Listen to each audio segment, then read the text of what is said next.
Alhamdulillah sehat, Pak. Oke.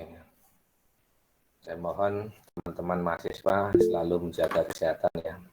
Saya mengalami sendiri bagaimana sakitnya terkena COVID gitu. Kepala, pening, tenggorokan, rasa itu gatel gitu. Saya mohon untuk teman-teman selalu menjaga kesehatan. Oleh karena itu, mohon maaf sekali lagi kepada kelas B yang terpaksa saya gabung sementara dengan kelas A di hari Kamis ini 3:30. Dan itu pun nanti kita mungkin tidak terlalu lama ya. Saya merasakan sendiri, ngajar selama 1 jam itu tenggorokan rasanya udah panas banget gitu. Mohon maaf nanti kalau misalkan di tengah perkuliahan kalau saya berhenti sebentar, sejenak gitu, karena benar-benar efek dari Omikron ini di kepala dan tenggorokan terasa banget. Hari ini kita belajar yang mungkin bagi teman-teman mahasiswa jauh dari matematika. Oh ya, sebelum kita masuk ke materi, tolong untuk presensi kehadiran sudah saya upload di LDRU, baik kelas A atau kelas B, mohon dicek apakah sudah bisa diakses atau belum.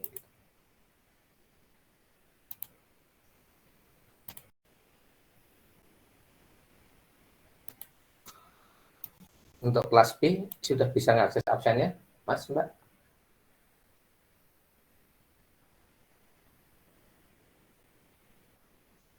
Kelas A bagaimana? Sudah bisa diakses absennya? Sudah, Pak. Sudah ya, alhamdulillah. Untuk kelas B barusan saya itu input, saya lupa tadi. Ini tapi setelah jam 3 lebih tadi saya sudah mencoba ngupload di LDRU. Cuma yang lupa itu linknya belum saya upload tadi, sehingga terpaksa saya lewat WA Group untuk memberikan link perkuliahan kita. Hari ini kita mencoba sedikit berkenalan dengan pendidikan kewarganegaraan. Apa itu pendidikan kewarganegaraan? Sepintas pelajaran ini, mata kuliah ini, teman-teman sudah peroleh dari zaman SD, SMP, dan SMA. Kenapa harus diulang-ulang gitu?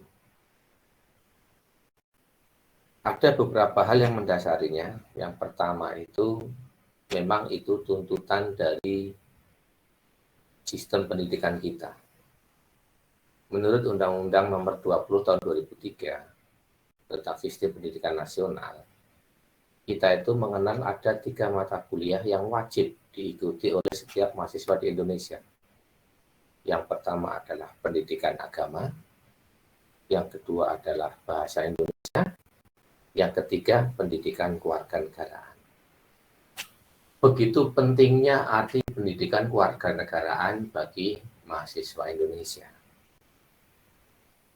Mengapa itu terjadi?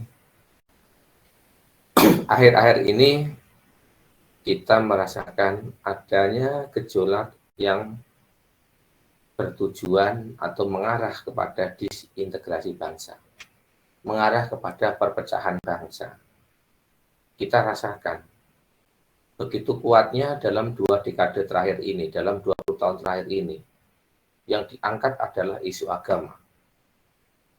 Isu agama terhadap persatuan negara. Dimulai dari pemilihan gubernur di DKI Jakarta. Begitu tinggi respon masyarakat dengan keadaan di Jakarta, sampai melebar pada pemilihan presiden.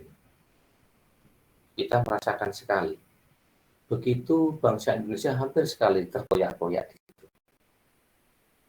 Dan yang menjadi tolak ukur di situ adalah peranan pemuda, peranan mahasiswa. Seolah-olah bahwa mahasiswa ada di situ. Ini tugas bagi kita. Bisa nggak mahasiswa sekarang mempertahankan persatuan Indonesia? Tidak hanya tidak larut dalam isu disintegrasi tadi. Agama diungkapkan sebagai pemicunya di situ. Teman-teman mungkin mendengar dalam 2 pekan terakhir ini, ada seorang ulama yang mengungkapkan bahwa wayang hukumnya haram untuk ditonton. Reaksi masyarakat beragam. Hampir sebagian besar mengatakan tidak setuju. Mengapa seperti itu? Indonesia memang suatu negara yang menganut asas ketuhanan yang Maha Esa. Artinya apa? Bahwa negara Indonesia itu beragama. Paham ateisme tidak diperkenankan ada di Indonesia. Bahwa Indonesia menganut prinsip beragama. Tetapi Indonesia bukan negara yang berdasarkan agama tertentu.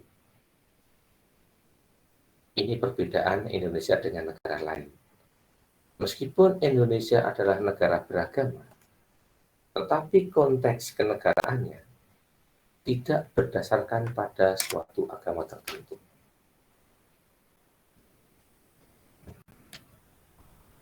Dalam hal ini, kita sebagai mahasiswa, sebagai generasi muda tentunya harus selalu menganut prinsip tadi.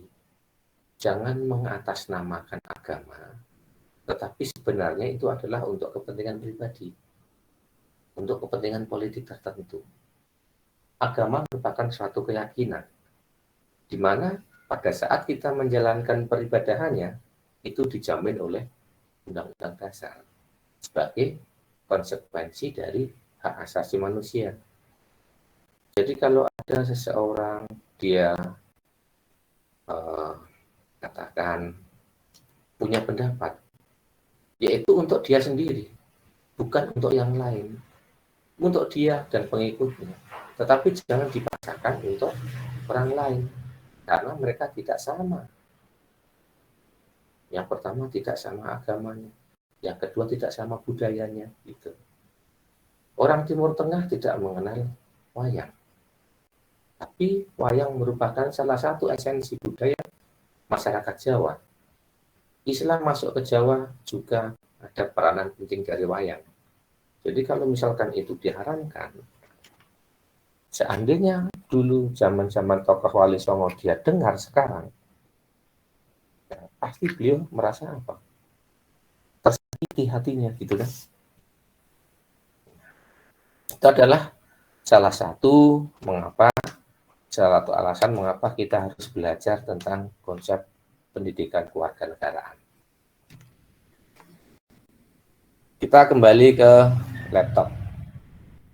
Di situ teman-teman mahasiswa bisa melihat ada 7 gambar foto. Kira-kira foto apa aja tuh di situ?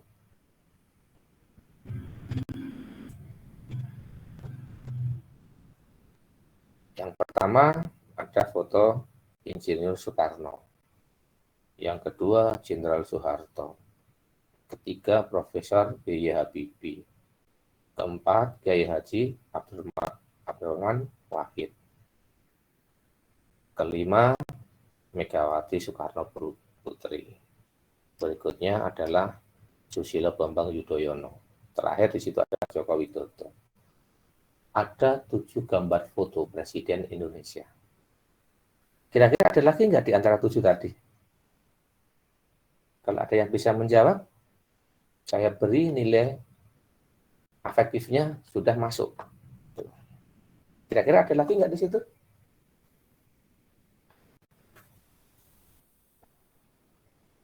Halo? Bisa dengar suara saya, teman-teman?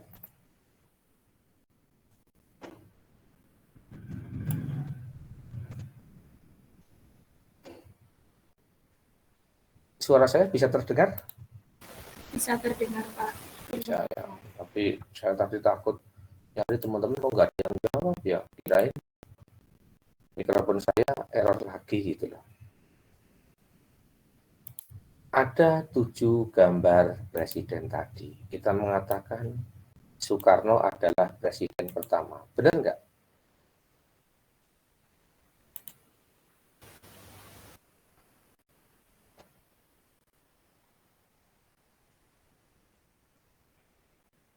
kita mengatakan bahwa Soekarno adalah presiden pertama Indonesia itu benar.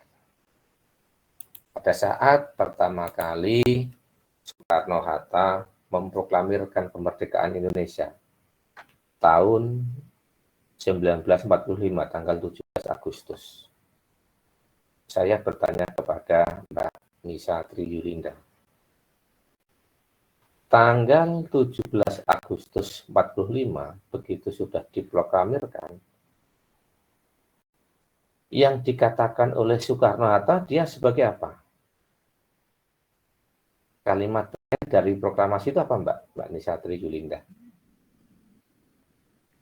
Atas nama bangsa Indonesia, bukan Pak? Betul sekali. Atas nama bangsa Indonesia. Mengapa Soekarno-Hatta tidak mengatakan atas nama negara Indonesia? Bisa Mbak Umi Latifah menjawab?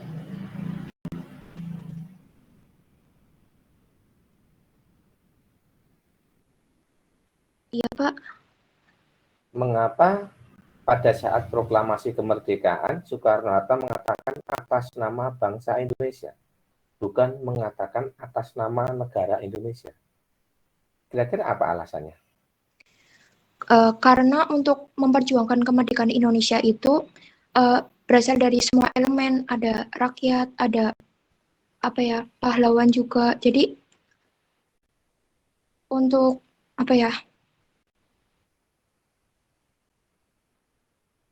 Oke, tadi Mbak Umi sudah mengatakan ada rakyat dan seterusnya. Mengapa Soekarno-Hatta tidak mengatakan sebagai negara? Benar dikatakan Mbak Umi tadi, hanya mengatakan sebagai bangsa.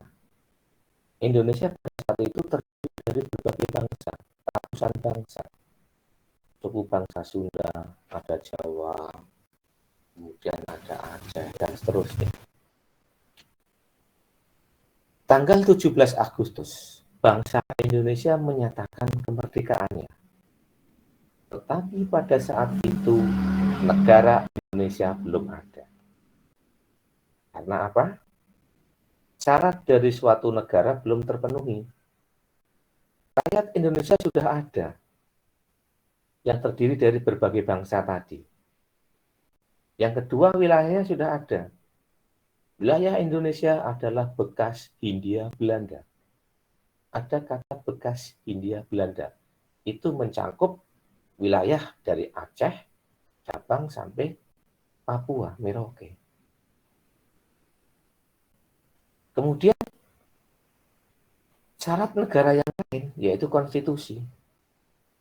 Pada saat tanggal 17 Agustus, Soekarno-Hatta mengatakan bahwa bangsa Indonesia sudah merdeka, tetapi negara tadi belum ada karena belum memiliki konstitusi. Oleh karena itu, pada tanggal 8 Agustus, disahkanlah Undang-Undang Dasar 1945 sebagai konstitusi bangsa Indonesia. Sehingga tanggal 18 Agustus tadi sebagai berdirinya negara Indonesia karena sudah ada konstitusi. Kemudian unsur yang lain berdirinya negara yaitu pengakuan dari negara lain. Begitu proklamasi, sehari sesudahnya dua negara yang bersamaan mengatakan bahwa itu sah sebagai negara, yaitu Mesir dan Palestina. Jadi syarat dari suatu negara tanggal 18 Agustus tadi sudah terpenuhi. Kemudian unsur-unsur yang membentuk negara kemudian muncul. Dengan yang pertama disahkannya Soekarno dan Hatta sebagai presiden dan wakil presiden. Artinya di situ pemerintahan yang sah dari suatu negara sudah ada. Kemudian elemen berikutnya adalah setiap atau semua anggota PPKI pada saat itu berubah menjadi KNIP, Komite Nasional Indonesia Pusat, yang merupakan representasi dari Majelis Permusyawaratan Rakyat yang ada dalam Undang-Undang Dasar. Karena belum ada pemilihan umum pada saat itu, maka KNIP itu merupakan suatu cerminan dari NPR. Tanggal 8 Agustus sah negara Indonesia ada. Kalau kita melihat dari tampilan slide kita tadi yang pertama, kita melihat ada foto-foto dari presiden yang ada di Indonesia. Sudah muncul belum slide-nya? Sudah, Pak. Sudah ya. Oke. Nah, di situ teman-teman bisa melihat Soekarno sebagai presiden yang pertama. Dalam perjalanan sejarah dari 45, ternyata Belanda itu masih pengen mampir lagi, menjajah lagi Indonesia. Terjadilah pergolakan revolusi kemerdekaan. Tahun 45, begitu merdeka, kemudian Belanda ingin melucuti tentara Jepang pada saat itu bersama sekutu. Tetapi niat dia adalah kembali menguasai Indonesia. Pertempuran Surabaya dan seterusnya sampai muncul agresi militer pertama di Indonesia. Yang tadinya negara Indonesia itu dari Sabang sampai Merauke, kemudian terbentuk negara Republik Indonesia Serikat. Di mana Republik Indonesia sendiri itu? Kedudukannya adalah pada saat itu di Yogyakarta. Karena Jakarta sudah dikuasai oleh Belanda. Muncul kemudian perjanjian Linggarjati. Kekuasaan Indonesia semakin terpecah lagi. Hanya mencakup wilayah sebagian Jawa Barat, Jawa Tengah, DIY, dan Jawa Timur. Belanda masih kurang puas pada saat itu. Kemudian terjadilah pergolakan lagi, agresi militer kedua. Tahun 48, semua pemimpin Indonesia ditangkap oleh Belanda, kecuali Jenderal Sudirman pada saat itu. Beliau menolak untuk ikut pada saat itu, banyak yang ditawan. Beliau langsung bergerilya. Muncullah kekosongan kekuasaan. Presiden, wakil presiden, segenap menterinya semua ditangkap, diasingkan. Ada seorang tokoh yang namanya Syafruddin Prawira Negara, asli kelahiran Banten, tapi masih punya darah Minang dari kakeknya. Kemudian mendirikan yang namanya PDRI, Pemerintahan Darurat Republik Indonesia, yang ibu kotanya adalah di Bukit Tinggi. Syafruddin Prawira Negara sebagai pemegang penuh dari pemerintahan darurat, dia statusnya sebagai presiden. Tetapi dalam sejarah tidak pernah dikatakan bahwa Syafruddin Prawira Negara adalah presiden kedua dari Republik Indonesia. Mengapa itu bisa terjadi? Setelah mendirikan PDRI tadi, Belanda yang tadinya mengatakan bahwa Republik Indonesia sudah hilang, sudah habis. Kemudian dunia masih tercengang. Oh, ternyata Indonesia masih ada. Dengan kedudukannya adalah di Bukit Tinggi tadi. Tekanan internasional akhirnya Belanda harus mengikuti perjanjian yang kedua, yaitu perjanjian Rum-Royen. Delegasi Indonesia dipimpin oleh Muhammad Rum, kemudian Belanda oleh Royen. Di situ ada satu kesepakatan bahwa seluruh pemimpin Indonesia harus dikembalikan ke Yogyakarta. Tahun 49 bulan Maret. Dikembalikanlah semuanya ke Yogyakarta. Pada saat itu, Indonesia masih mengenal parlementer. Yang jadi Perdana Menteri adalah Muhammad Hatta. Kemudian Syafruddin Prawira Negara dalam sidang kabinet menyerahkan kembali mandat yang tadi dia emban sebagai presiden sementara, kembalikan lagi ke Soekarno. Padahal kita tahu Soekarno adalah presiden pertama. Nah, ini yang dalam sejarah Syafruddin Prawira Negara tidak tercantum sebagai presiden kedua. Karena yang pertama Soekarno, tadinya kan Syafruddin tapi dikembalikan lagi ke Soekarno. Dalam perjalanan sejarah, kemudian Soekarno dalam memimpin menggunakan demokrasi terpimpin, sehingga pada tahun 59, Muhammad Hatta yang sebagai wakil presiden kemudian mundur karena sudah tidak ada kecocokan secara ideologis dengan Soekarno. Muncullah Orde Lama. Sampai terjadi pemberontakan G30 SPKI tahun 65, Soekarno tertekan sampai akhirnya digantikan oleh pejabat presiden pada saat itu adalah Jenderal Soeharto tahun 67. 67 Soeharto bukan sebagai presiden tapi sebagai pejabat presiden. Karena yang mengangkat adalah MPRS. Kemudian dilakukan pemilihan umum yang kedua, yang pertama tahun 55 tapi gagal membentuk Dewan Konstituante. Kemudian tahun 70 diadakan pemilu kedua atau yang pertama di Orde Baru. Di situ MPR hasil pemilu menetapkan bahwa Soeharto sebagai presiden Indonesia. Dari 70 sampai 97. Terjadi krisis ekonomi dunia. Indonesia terjebak dalam hutang dengan IMF. Harga melambung, rupiah terpuruk, dan seterusnya. Sampai pada saatnya demonstrasi besar-besaran, Soeharto turun tahun 98. Digantikan oleh wakil presidennya. Saat itu adalah Profesor B.Y. Habibie. B.Y. Habibie menjabat sampai 99 setelah adanya pemilu.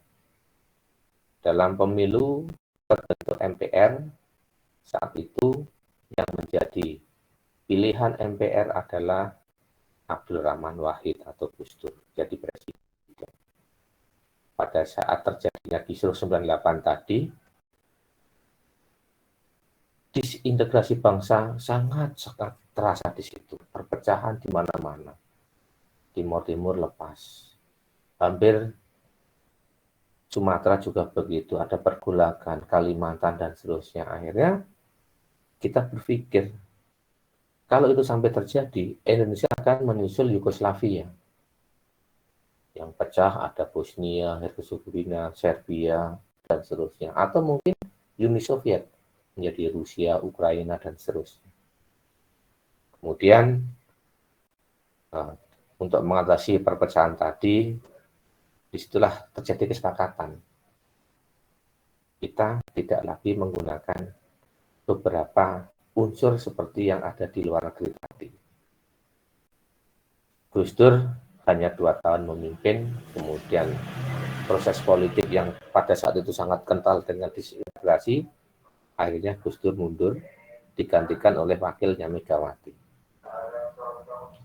Dalam pemerintahan Megawati hanya 3 tahun, tapi satu hal yang ada dalam keputusan Megawati saat itu, MPR menetapkan bahwa untuk periode berikutnya, presiden itu dipilih langsung oleh rakyat.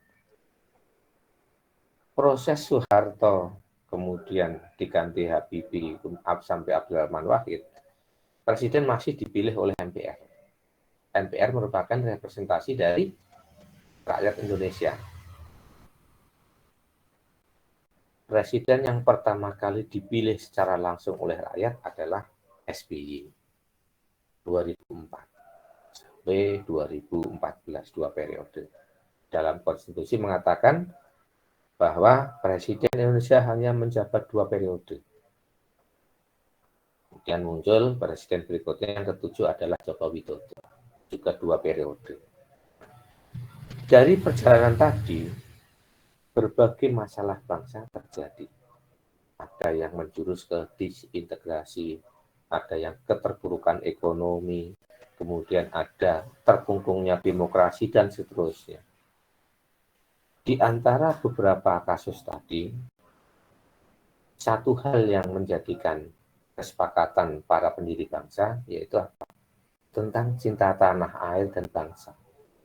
ternyata tantangan untuk mencapai cinta tanah air dan bangsa semakin hari itu semakin berat, semakin susut rasa cinta tanah airnya gitu. Itu bisa dibuktikan dari beberapa kejadian akhir-akhir ini. Yang tadi saya katakan, agama sebagai salah satu kedok untuk memperoleh kekuasaan. Itu cerita tentang pendidikan kewarganegaraan. Untuk beberapa materi sudah ada di sini, semuanya sudah saya tuliskan. Yang menjadi bahan pertimbangan kita belajar adalah mengapa kita harus memahami konsep pendidikan kewarganegaraan tadi, karena tidak hanya di Indonesia saja pendidikan kewarganegaraan tadi. Kita bisa melihat di beberapa negara belahan dunia itu juga ada. Amerika juga mengenal civic education. Di Inggris juga begitu, Timur Tengah. Jadi tidak hanya Indonesia saja yang mewajibkan masyarakatnya untuk mengenal kewarganegaraan. Jadi teman-teman mahasiswa sebagai generasi muda itu harus memiliki rasa cinta tanah air tadi. Salah satu wujud dari cinta tanah air tadi akan dijabarkan dalam pendidikan kewarganegaraan di sini. Nanti materi yang akan kita bahas yang barusan kita perbincangkan adalah latar belakang, kemudian pekan depan ada identitas nasional, ada filsafat Pancasila, demokrasi Indonesia, HAM, dan seterusnya. Ini mohon maaf saya suara semakin habis. Silakan kalau ada pertanyaan sampai di sini.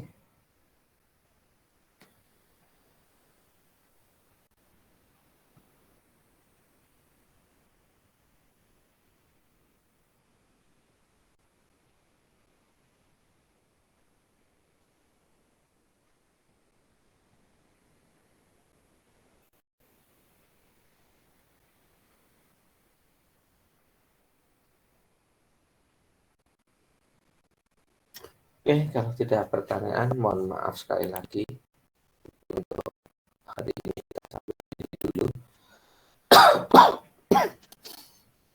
Insya Allah pekan depan kita sambung lagi. Kalau masih online, pekan depan masih online, kita sementara gabung dulu saja. Sekali lagi mohon maaf. Jangan lupa untuk mengisi absen di Eldiru. Saya akhiri. Wassalamualaikum warahmatullahi wabarakatuh.